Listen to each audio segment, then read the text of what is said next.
Well, the warm weather is definitely here. We certainly felt it this past weekend. We know how to cool off as humans, but what about your pet?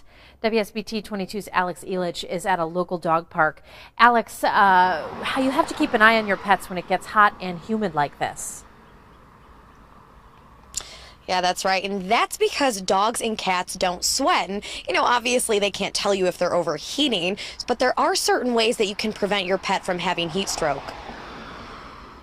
Roxy the Springer Spaniel loves to run around and play outside. She's black and white. With the black, she retains a lot of heat. So that's my biggest fear is, she has no clue what's, getting a heat stroke or anything like that. Roxy's owner, Clara Costello, is like most pet parents.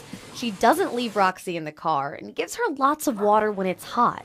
But regardless, it's hard to tell when your pet is overheating. You have to think about your pets as not being able to do all the exact same things that you would do if you got hot.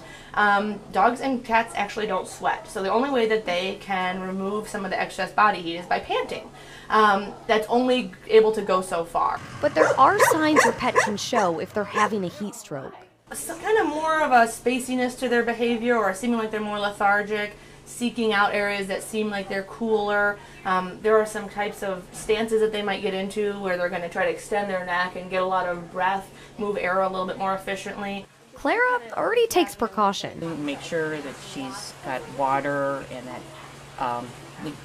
that she's, under a cupboard. So. But being even more aware of your pet during a heat wave can't hurt. Heat stroke can happen really quickly in a way that you might not detect. If you are going to let them outside, you certainly should be watching them and checking in them frequently. Veterinarians also recommend to take your pet on walks during cooler times of the day and always have water with you on hand to give your pet. Live in downtown South Bend, I'm Alex Elich, WSBT 22 News.